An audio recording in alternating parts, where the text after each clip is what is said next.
Every night at exactly 8 o'clock, I strike a match. The smell of sulfur bites the cold, high desert air. Then comes the heavy, sweet scent of kerosene. One by one, I light the lanterns. 24 of them. They sit in a perfect glowing line, starting from the edge of my wraparound porch, stretching out across the dead winter grass, pointing straight into the black teeth of the eastern woods. Out here, 40 miles from the nearest paved road, the darkness doesn't just fall. It suffocates you. It presses heavily against the windows. But the lanterns push it back, just a little. It is a quiet madness, a ritual born from the mouth of a 5-year-old girl.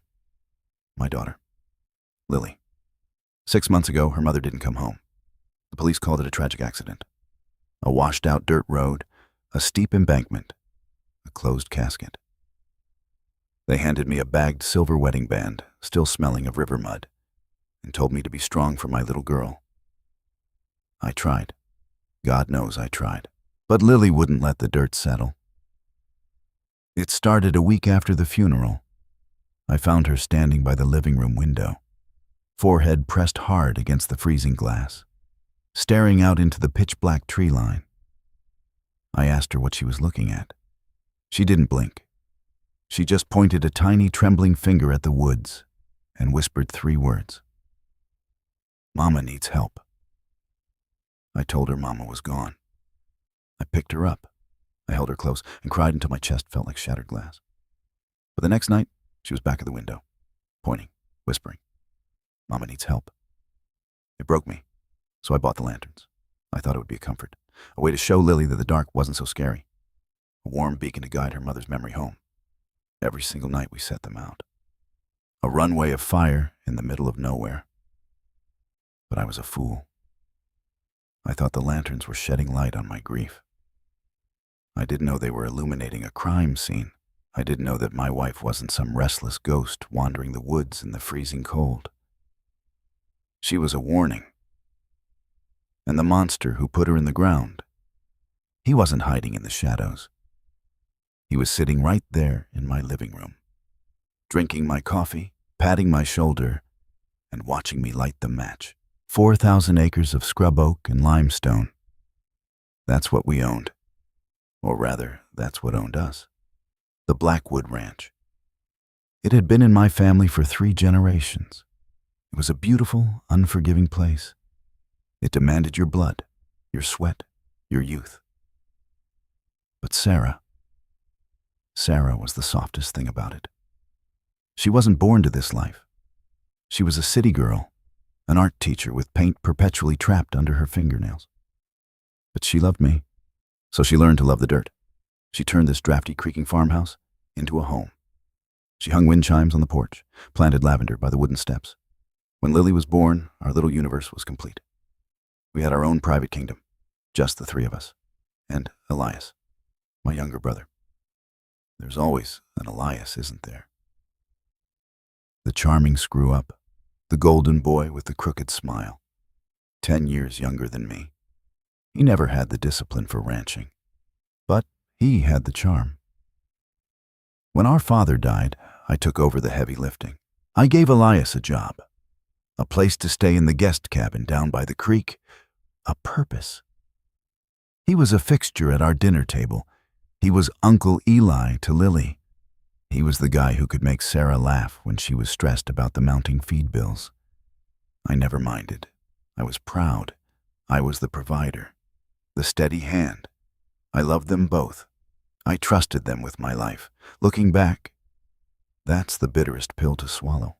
The sheer blinding scale of my own naivety. I saw nothing. I heard nothing.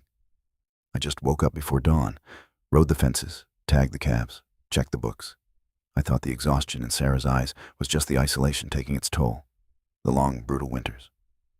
I thought the lingering glances between her and Elias were just familial affection. The inside jokes, the quiet conversations that stopped the absolute second I walked into the kitchen. I brushed it all away. Because when you build your entire life on a foundation of absolute trust, you don't check for rot in the floorboards. Then came November. A freak autumn storm, freezing rain that turned the clay roads into black glass. Sarah had driven into town for supplies, just groceries, maybe some new boots for Lily. By sunset, the temperature plummeted. The ice settled in. I sat by the fireplace, nursing a bourbon, waiting. 8 o'clock came and went, then 9. I tried her cell, straight to voicemail. I tried Elias. He didn't answer either. I figured he was out checking the eastern herds. 10 o'clock. The phone rang. But it wasn't Sarah. It was Sheriff Miller. His voice was heavy, hollow. He told me there was a washout near Miller's Creek, a truck upside down in the ravine. They couldn't get the crushed doors open. The freezing water was rising. They needed me to come down to the station. Not to the scene. To the station. I knew what that meant. That night, the ranch died. The wind chimes went silent. The lavender froze solid. I buried my wife under a weeping willow in the family plot. Elias stood right next to me, his hand gripping my shoulder, his eyes red and raw. He held Lily when my knees gave out against the damp earth. He played the grieving brother perfectly. He played the supportive rock, and I leaned on him. I leaned on the very man who had already hollowed out my life. Grief is not an emotion. It is a physical weight. It sits directly on your chest. It makes the air thin. It turns the silence of a large house into a deafening roar. Every room felt empty, yet entirely too full of her. Her winter coat still hanging by the door, her half-read books resting on the nightstands. The lingering scent of her vanilla perfume trapped in the fabric of the sofa. Lily felt it too. But she didn't cry, not like a normal child. She just withdrew. She stopped sleeping through the night. I would wake up at 3 a.m. to find her out of bed, standing by the window in her bare feet, staring into the black wall of the woods. That's when the whispers started. Mama needs help. Over and over, a broken record in the dark. It chilled me to the bone. Then there was Elias. He moved out of the guest cabin and into the main house. Just to help, he said. Just until I got back on my feet. He cooked breakfast I couldn't stomach. He brewed coffee that tasted like ash. At first, I was grateful. I was barely functioning. But slowly, the help began to feel heavy. It felt urgent, hovering. He started bringing in the mail, intercepting it at the end of the driveway, sorting it before it ever reached the kitchen counter. I'd find glossy pamphlets left casually on the dining table. Real estate brokers in Montana, condos in the city, appraisals for the cattle herd. There's nothing left for you here, he would say, his hand heavy on my shoulder, squeezing just a little too tight. Too many ghosts. Sell the acreage. Take Lily. Start over somewhere warm. He said it every day, a relentless drumbeat. His eyes were always a little too wide, his voice strained with a desperate nervous energy.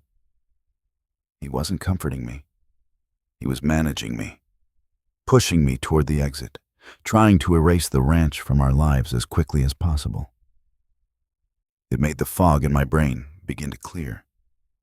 The numbness cracked, and cold, sharp logic bled in. I went into my home office. I unlocked the bottom drawer of my desk. I pulled out the manila envelope from the sheriff's department. The accident report.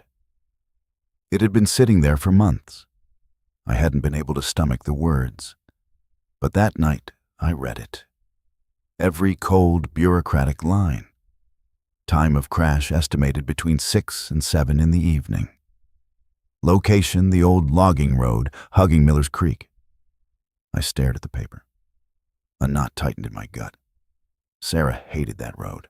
She was terrified of the steep, crumbling drop-off, especially in the ice, especially in the dark. She would have taken the county highway, the long way around the ridge. She always took the long way when the weather turned, always. And there was something else. The inventory of personal effects. They recovered her purse, her boots, the silver wedding band they handed me in a plastic bag. But where was her locket? A heavy vintage gold locket, It held a tiny picture of Lily on her first birthday. Sarah never took it off. Not to shower, not to sleep. It was her armor. But it wasn't on the list. It wasn't found in the crushed cab of the truck. The next morning, Elias was frying eggs in the kitchen. The smell of grease filled the air. I leaned against the doorframe. I watched him. "Elias," I said quietly, "did they ever give you Sarah's locket at the station?" He froze. The spatula stopped midair. He poured his coffee a second later. His hand trembled. He missed the mug. A splash of black liquid spilled across the white tile counter. His jaw tightened. He grabbed a towel, scrubbing at the spill entirely too hard. "No," he mumbled. His voice was tight, high. He refused to meet my eyes. "Probably washed away in the river. You know how fast that water moves." He was lying. I felt the blood drain from my face. It was a microscopic fracture in the glass, a tiny, terrifying slip. My brother wasn't grieving. He was terrified. The sky bruised a sickly purple by mid-afternoon. The barometer dropped so fast my ears popped in the kitchen. Out here, a storm isn't just weather. It is an assault. The wind howled. It sounded like a massive wounded animal, tearing across the plains, ripping shingles off the barn, snapping dead branches from the oak trees. Inside the farmhouse felt like a wooden ship caught in a hurricane. The floorboards creaked. The walls groaned. Then the grid failed. The lights flickered. Once, twice, then absolute suffocating blackness. Elias cursed loudly in the kitchen, fumbling in the dark for a flashlight. But I wasn't looking at Elias. I was looking at Lily. She was standing by the living room window, as always. But tonight was different. The quiet, eerie whispers were gone. She was screaming. High, piercing shrieks that cut straight through the deafening thunder. "Mama needs help! Mama needs help!" She was slapping her tiny, pale hands against the freezing glass, frantic, desperate, like she was trying to break through. I grabbed her.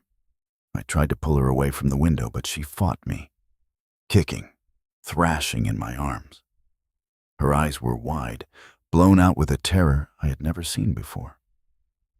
She broke free. She ran right back to the glass, pointing. But she wasn't pointing at the deep woods tonight. She was pointing south, toward the property line, toward the old collapsed stone foundation of the original homestead, toward the root cellar, an abandoned, rotting hole in the earth. We hadn't used it in 3 decades. It was a place of spiders and black mold. "Mama is in the dark," Lily sobbed, her voice breaking. "Light the fires, Daddy, light the fires." It was 8 o'clock. The storm didn't matter. The ritual was the only tether she had left to sanity. To her mother. I looked back at Elias. His face was suddenly illuminated by the pale, shaking beam of his flashlight. He looked sick. His skin was the color of old wax. "Don't go out there," Elias said. His voice cracked. It was a thin, reedy sound. "It's a suicide mission. The kid is just scared of the thunder." But I saw his eyes. Wide, darting. He wasn't worried about the lightning. He was terrified of the direction she was pointing. I didn't listen. I couldn't. I grabbed my heavy oilskin coat. I grabbed the wooden crate of glass storm lanterns and the waterproof matches. I pushed open the front door. The wind hit me like a physical blow, stealing the breath straight from my lungs. The rain was freezing. It felt like buckshot against my face. The yard was already a swamp. The mud sucked violently at my boots. I knelt in the freezing slush. My hands were shaking. I struck a match. The wind snuffed it out instantly. I struck another, cupping my hands, bowing my body over the glass, praying. The wick caught. A small, violent orange glow blooming in the blackness. 1 lantern down, 23 to go. I moved forward, not toward the woods, toward the old foundation. Lily's screams echoed in my mind, a phantom track playing over the thunder, driving me forward. The storm raged. Lightning fractured the sky in jagged, blinding webs. Thunder shook the waterlogged earth beneath my knees. I lit the second lantern, Then the third, creating a wavering, desperate path of fire through the violent night. I was soaked to the bone, shivering uncontrollably. But the adrenaline burned hot and toxic in my veins. I glanced back once. Elias was watching from the porch, a dark, rigid silhouette against the house. He didn't come out to help. He just stood there, watching the lights crawl toward the south edge of the property. I pushed further. The tall, dead grass whipped against my legs like wire. Lantern number 12. Halfway there, the ground began to slope downward. My heart hammered wildly against my ribs. A sickening, heavy dread pooled in my stomach. What was out here? Why the cellar? I lit the 15th lantern. The heavy, sweet smell of kerosene, mixed with the sharp metallic ozone of the storm. Lantern 20. I was close now. I could see the jagged, ruined stones of the old foundation jutting out of the mud like broken teeth. The wind screamed through the cracks. Lantern 23. I knelt by the heavy, sloped wooden doors of the root cellar. They were chained shut. I struck the final match. I lit the last lantern, number 24. I set it down directly on top of the rotting wood. The orange light spilled over the heavy timber. And that's when I saw it. The thick chain binding the doors. It wasn't rusted. The heavy padlock hanging from the links wasn't an antique. It was new, heavy, industrial steel, gleaming wetly under the rain, completely out of place on a 50-year-old forgotten door. And scratched into the muddy wood beneath the lock, barely visible but undeniable in the flickering orange light, were marks.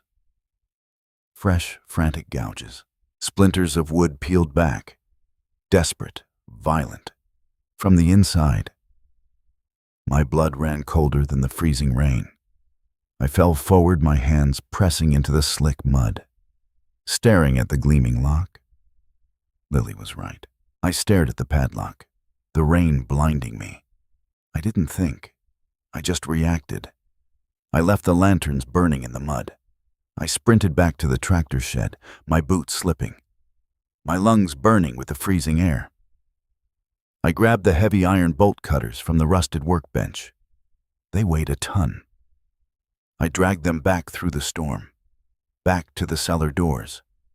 The 24 lanterns were still glowing, a halo of fire around a tomb. I positioned the heavy iron jaws over the hasp of the lock. I squeezed. I used every ounce of strength I had left in my exhausted body. The metal groaned. A high, screeching protest. Then, snap, the lock fell away. It hit the mud with a heavy, dead thud. I grabbed the wet wooden handles of the doors. I pulled upward. The rusted hinges screamed into the night. The smell hit me first. Damp earth, rotting wood, and something else. Something stale. Hidden. I pulled my flashlight from my coat pocket. I clicked it on. The beam sliced through the absolute darkness below. A steep, crumbling set of dirt stairs led down into the black.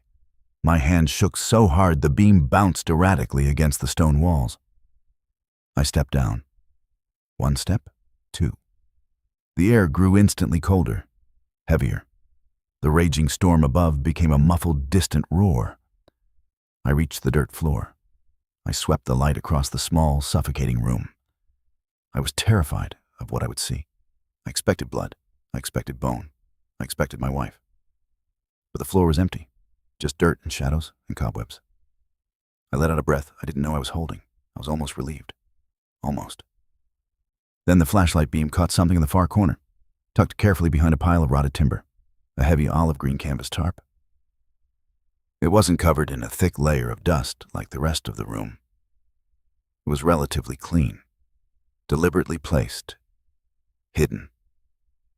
I walked over, my boots making soft, wet sounds on the packed dirt. I reached out with a trembling hand. I grabbed the frayed edge of the canvas. I pulled it back.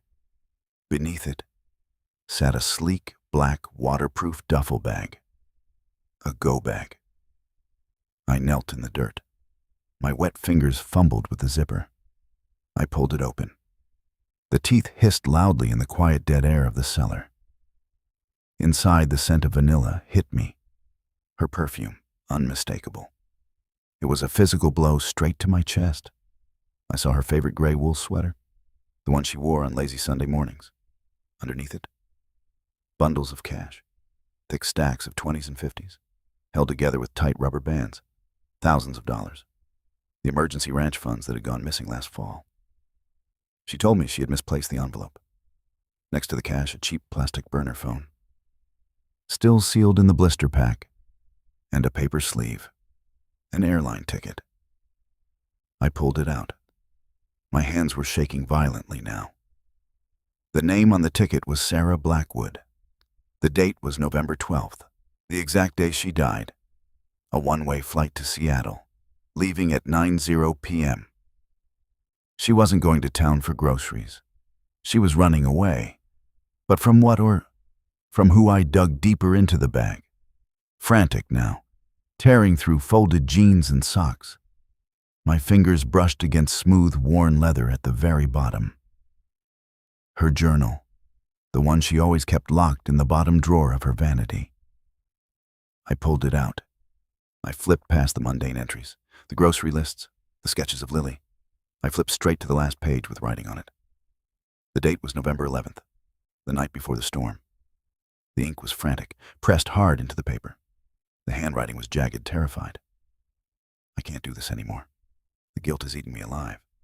I love my husband, but I let Elias ruin everything. It was a mistake. One stupid, lonely, drunken night when he was away at the cattle auction. But Elias won't let it go. He won't let me go. I stopped reading. The air in the cellar vanished.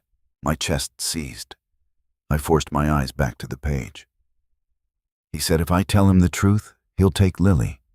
He said he'd burn the ranch to the ground. He's completely unhinged. He's watching me. Always watching. I have to get out. I have to leave before he hurts us. I hid the bag in the old cellar. I'm leaving tomorrow night during the storm. I will call the sheriff from Seattle. I'm sorry. I'm so sorry. The words blurred together. I dropped the book. It landed softly on the pile of stolen cash. The pieces fell into place. The horrific, jagged pieces of the puzzle crashing together in my mind.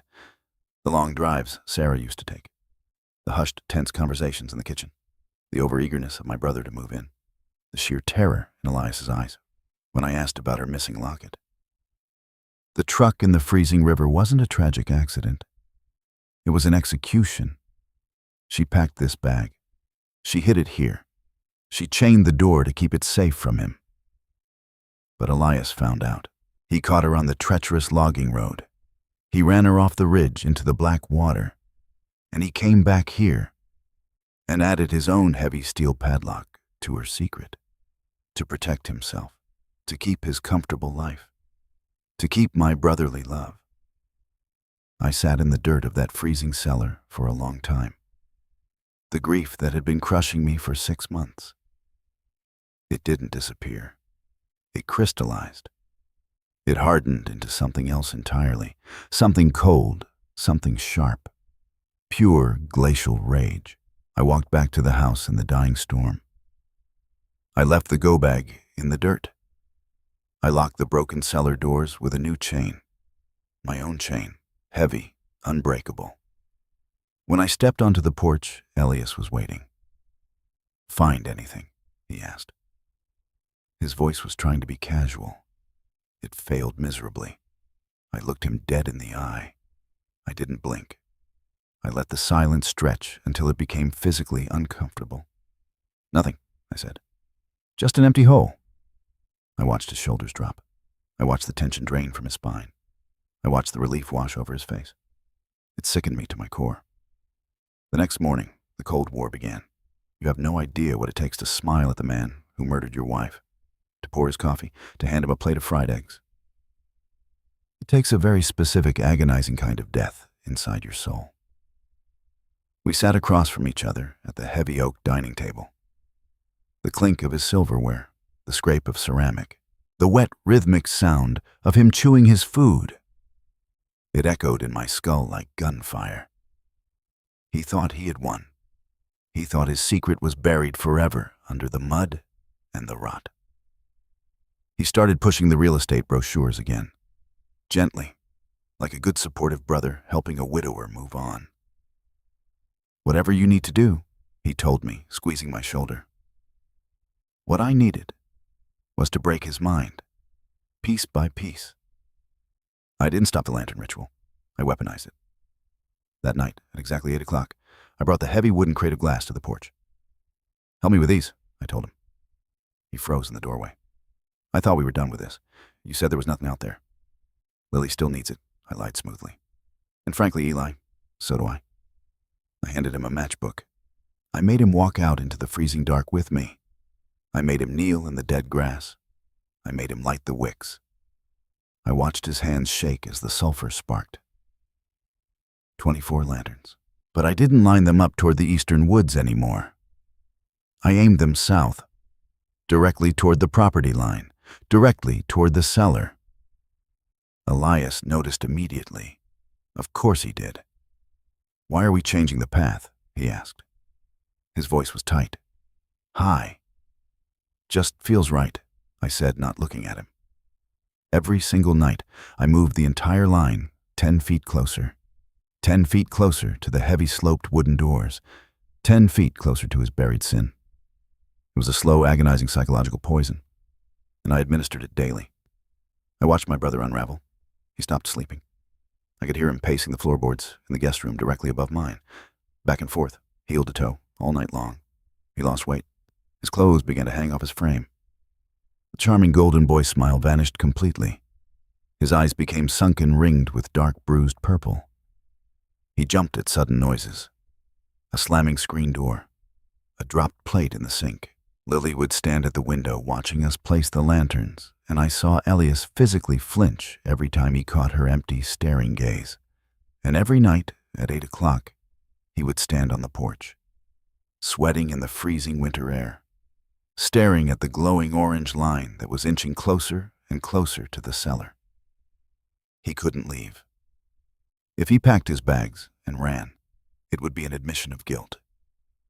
He had to stay. He had to play the part of the grieving, supportive family. He was trapped in a prison of his own making, and I was the warden holding the keys. By the end of the second week, the 24th lantern was sitting exactly 3 feet from the cellar doors. We stood side by side in the suffocating dark, the kerosene burning bright and hot against the chill. "We can't go any further," Elias whispered. He sounded like a dying man, gasping for air. "Why not?" I asked quietly, looking straight ahead into the dark. There's just an old foundation there. It's dangerous. The wood is rotten."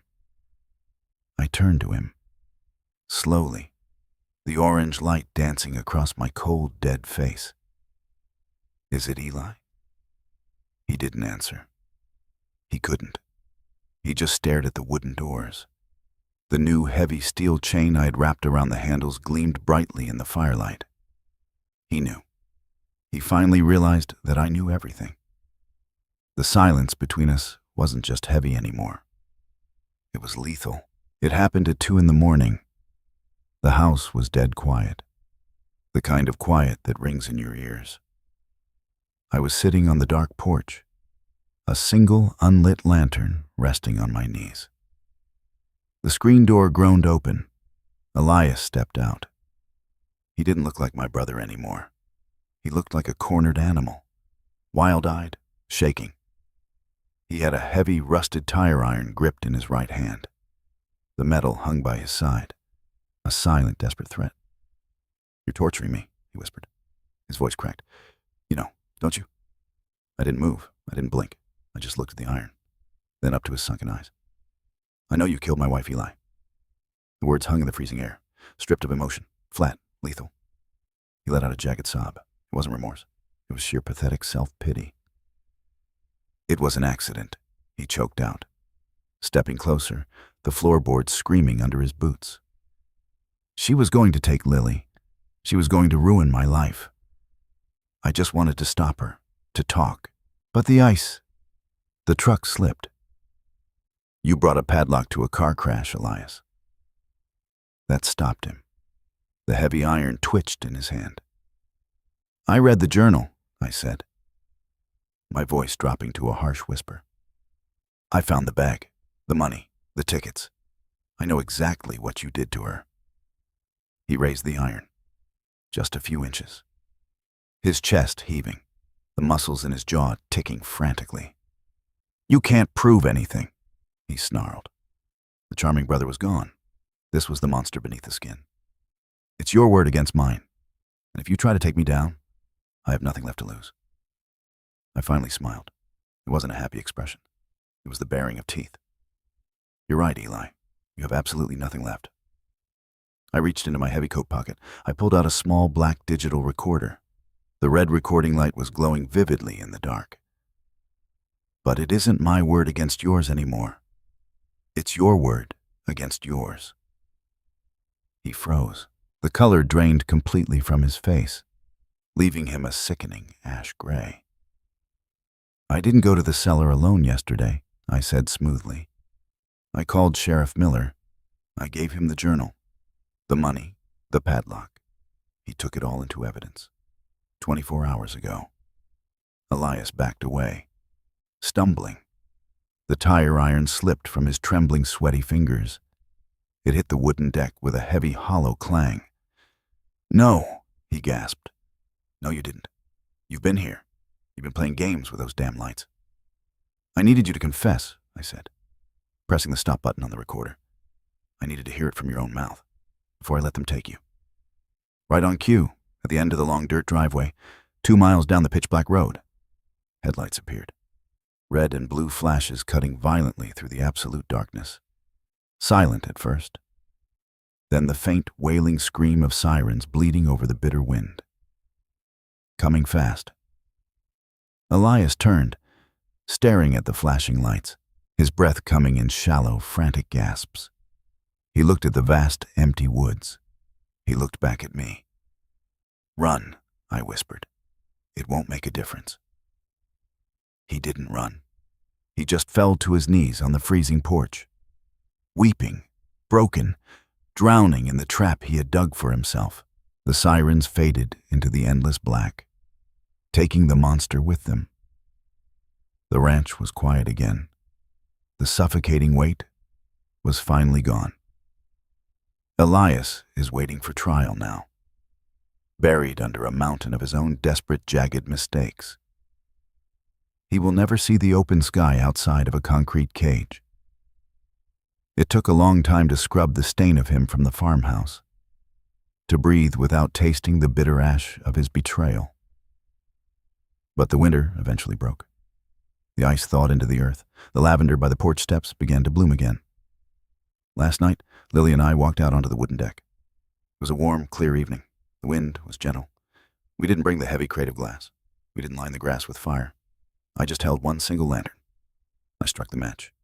The wick caught, a small, warm glow against the twilight. Lily didn't press her face to the glass. She didn't stare into the deep woods. She didn't whisper that Mama needed help. She just looked up at the stars. She squeezed my hand, and she smiled. We blew the lantern out together. We let the dark just be the dark. Mama was finally resting. Betrayal doesn't always come from a stranger in the shadows. Sometimes it wears the familiar face of the person sitting directly across from you at your own dinner table. If you were in my boots, knowing the man who destroyed your world was sleeping safely under your roof, could you have played the long, agonizing game? Or would the grief have forced your hand? Tell me what you would have done in the comments below. And if you found yourself lost in the dark with us tonight, please subscribe to the Betrayal Files. There are always more secrets waiting to be brought into the light.